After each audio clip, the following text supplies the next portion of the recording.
नमस्कार दोस्तों, मेरे चैनल पर एक बार फिर से आप लोगों का बहुत बहुत स्वागत है। दोस्तों, मैं आप लोगों के लिए लेकर आई हूँ वीर रस।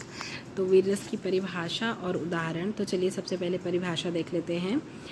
जब कोई कार्य करने अथवा किसी काव्य, किसी रचना या काव्य को पढ़ने के बाद मन में जो उत्साह का भाव उत्पन्न होता है उसे वीर रस कहते हैं। मतलब कभी कभी आप ऐसे कुछ लाइनें पढ़ लेते हैं जिसकी वजह से आपके अंदर बहुत उत्साह आ जाता है। जैसे देश अपने देश से रिलेटेड कुछ कविताएं होती हैं ऐसी, जिन्हें पढ़ने के बाद या सुनने के बाद हमें भी लगता है कि हम भी देश के लिए कुछ करें।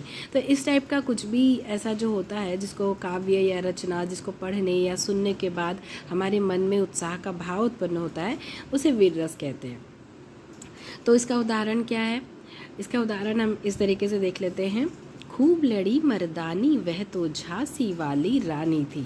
तो ये वाला जो कविता है, ये कभी भी पढ़ो तो एक अंदर से अजीब टाइप का मतलब एक उत्साह, एक वो मतलब अलग टाइप का भाव उत्पन्न होता है कि देश के लिए उसने मतलब रानी लक्ष्मीबाई ने जब इतना कर लिया, वो भी इतने कष्ट सह के, तो हम भी तो कुछ कर सकते हैं।